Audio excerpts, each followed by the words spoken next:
आप तरक्की किसे समझते हैं? किसका प्रश्न है? हाँ बच्चा हो, ठीक है। आप तरक्की किसको समझते हैं? आप बोलेंगे तब तो हम समझ पाएंगे ना कि आप तरक्की का मतलब क्या लिए हुए हैं। जैसे दूसरे सुखी हो जाते हैं बच्चा, हाँ अब हम पूछते हैं, दूसरा सुख तुम किसे मानते हो? देखो, हम तुम्हारे प्रश्न करके वहां पहुंचाना चाहते हैं जिसे वास्तविक तरक्की कहते हैं, जिसे वास्तविक सुख कहते हैं। तुम बच्चा सुख किसको मानते हो? जिसमें आनंद हो। फिर हम पूछ रहे हैं तुम आनंद किसमें मानते हो? हम किसी मानते हैं ना, बढ़िया ब्याह हो जाए, हमारे संपत्ति हो जाए, गाड़ी हो जाए, अच्छी नौकरी हो जाए, समाज में प्रतिष्ठा हो जाए, ऐसा मानते हैं ना? यही तो मानना है ना? हाँ बच्चा, ये लौकिक सुख जो है, मायाकृत जो सुख है, वो पुण्य के प्रताप से मिलता है। अगर आपने पूर्व पुण्य किए हैं, तपस्या है आपकी, तो आपको यहां सब सुविधाएं मिलती चली जाएंगी, वैसी बुद्धि प्रवीण होती चली जाएगी, पढ़ाई लिखाई में वैसी अनुकूलता मिलती चली जाएगी। और यदि आपका पूर्व पुण्य नहीं है तो आप प्रयास करेंगे और बाधा आपके सामने खड़ी होती चली जाएगी। आप पढ़ लिख गए, नौकरी नहीं मिल रही, या आप बहुत पढ़ाई में उत्साह रखते हैं लेकिन अनुकूल ट्यूशन नहीं मिल रहा, अनुकूल हमारी व्यवस्था नहीं हो पा रही। लौकिक उन्नति में हमारे पुण्य होते हैं, लौकिक अवनति में देखो, जैसे अज्ञानी जन ना माने, लेकिन आप देखो, कोई भी आदमी, कोई भी व्यक्ति जो विवेक बुद्धिमान है, क्या कसर उठा रखता है क्या कि मुझे सुख मिले और कभी दुख ना मिले? कोई कसर, आप बोलो, सब चाह रहे हो ना, तो है ना कोई जो मुझे जबरदस्ती दुख देता है? वो मेरा कर्म है, वो मेरा कर्म है। बस यही अध्यात्म समझाता है कि आप आए हुए दुख सुख को धैर्यपूर्वक बुद्धिमानी से बचकर निकल जाओ। और भजन एक ऐसी वस्तु है, भगवान का नाम जप, भगवान की लीलाओं का गायन श्रवण और दूसरों में भगवत भाव करके सेवा, ये आपकी बाधा रूपी जो पाप कर्म है उनको भस्म कर देगा। अब ये बात अपने को पता नहीं, ओ ये बात उसको भी पता नहीं जिसको ये सामग्री मिली हुई, सुंदर स्त्री या सुंदर पति या गाड़ी, रुपया, पैसा, जो आप सोच रहे हैं, जिसको देखकर आप ललचा रहे हैं, वो उसके पास वस्तुएं हैं, पर वो भी अशांत है, उसके अंदर भी कामना है, वो भी तृष्णा से युक्त है, भय से युक्त है, और वो मृत्यु से भी भयभीत है। तो भैया कहां सुख हुआ? जो अशांत है तो वो कहां, वो किसी और को देख रहा है। आप देख रहे हैं तो वो किसी और को देख रहा है, वो किसी और को देख रहा है। मतलब आप ऐसे, चूंकि आप बच्चा हो, अभी सबसे मिले नहीं, हम बचपन से बाबा जी रहे तो सबसे मिलके देखा है, वैभव है और राक्षसी वृत्ति है, शराब पीना और बहुत से व्यभिचार आदि प्रवृत्तियां, उसे वो सुख मान रहे हैं। अगर मानो होता, जैसे अपने लोगों को मन समझाता है कि ये सब वैभव, तो वो क्यों रोते हमारे सामने आके? वो क्यों हमसे प्रार्थना करते? क्योंकि हम तो बाबा जी, खाने की व्यवस्था नहीं, कपड़े ठीक नहीं, तो वो तो वैभव संपन्न है, हजारों उनके नौकर हैं, सारी व्यवस्था। जब वो गाड़ी से आए थे, 5-6 गाड़ियां उनके साथ थी और उनके अंग रक्षकों सब ऐसे थे, पर वो ऐसे बात कर रहे थे कि हृदय लग रहा था शास्त्रों में जो लिखा है वो सत्य लिखा है। अनुभव में बच्चे थे तब भी शास्त्र, बस इसीलिए बुद्धि पुष्ट होती चली गई। नहीं नहीं, उस वस्तु को जानना, उस वस्तु को प्राप्त करना है, जिसको प्राप्त करने के बाद कुछ भी चाह नहीं रह जाती। तो बच्चा, भगवान का नाम आपके जो उन्नति में बाधक है उनको नष्ट कर देगा। हमारे जो रसिकाचार्य महापुरुष हैं, उन्होंने कहा है, राधा वल्लभ भजत भज भली भली सब होए, जीते विनायक शुभ अशुभ, विघ्न करे नहीं कोय, विघ्न करे नहीं कोय, डरे कलिकाल कष्ट भय, हरे सकल संताप, हरसि हरि नाम जपत जय। वो विजय को प्राप्त हो जाता है। कोई भी विघ्न, देखो हम डरते हैं कि जैसे बताया गया कि कोई ग्रह तुम्हारे खिलाफ, अगर वो अनुकूल हो जाए तो तुम्हारी उन्नति हो जाए, तुम्हारी उन्नति में अमुक ग्रह बाधक, ऐसा है, ऐसा कोई झूठा नहीं है। ज्योतिष शास्त्र सत्य है, ग्रह नक्षत्रों का प्रभाव हमारे ही कर्म से विपरीत और अनुकूल होगा, वो ऐसे नहीं है।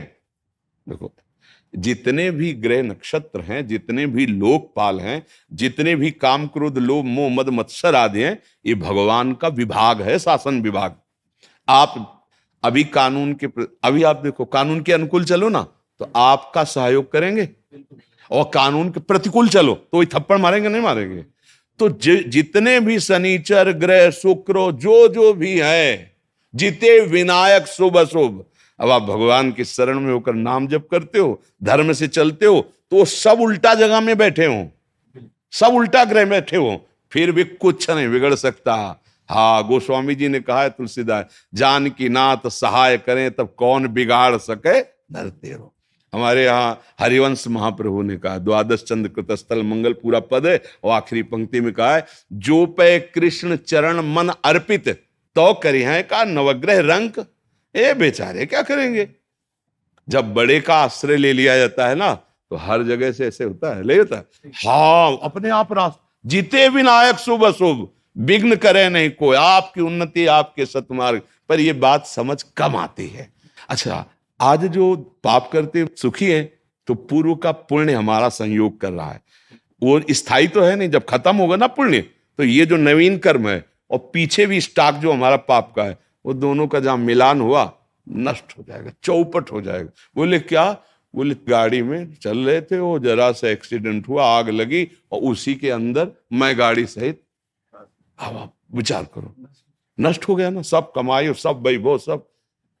जब जीवन ही न, पाप कर्म कभी किसी को बख्शता नहीं है, अधर्म। तो बच्चा, माता पिता की आज्ञा में रहो, जितना बने राधा राधा जपो, और मन लगा के पढ़ो।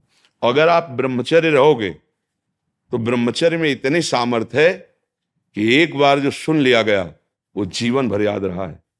अब तो इतनी औषधियां, इतना सब शरीर पीड़ा में है, एक बार बोला बस, कभी भी जीवन में सुन लेना, स्मृति जागृत हो जाती है। हम जो बार बार पढ़ते हैं याद नहीं होता ना, उसका कारण ब्रह्मचर्य कीनता है। तो अभी नई अवस्था है, हम तुम्हें नियम बताते हैं। सुबह सूर्योदय के पहले उठो, जल पियो, पानी रख लो, अनुकूल करो उसे गर्म, इतना कि आराम से। वज्रासन में बैठना जानते हो? इसके द्वारा बहुत से विद्यार्थियों को लाभ मिलेगा अगर आप इस बात को सोए। वज्रासन जानते हो? नहीं जानते? घुटनों के बल बैठना वज्रासन कहा जाता है।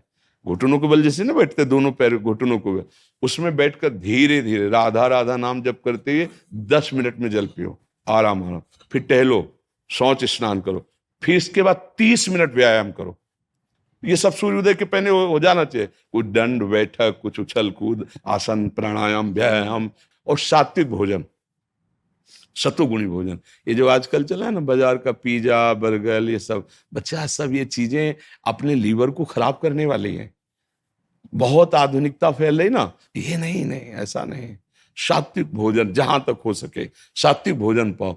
कभी ऐसे बच्चों का संग मत करो जो धर्म विरुद्ध आचरण सिखाते हैं, आचरण विहीन, वो समझ रहे हो ना, जैसे गंदी बातें, गंदे दृश्य, जो गलत तरफ ले जाए। हाँ, ऐसे बच्चों का संग न करो।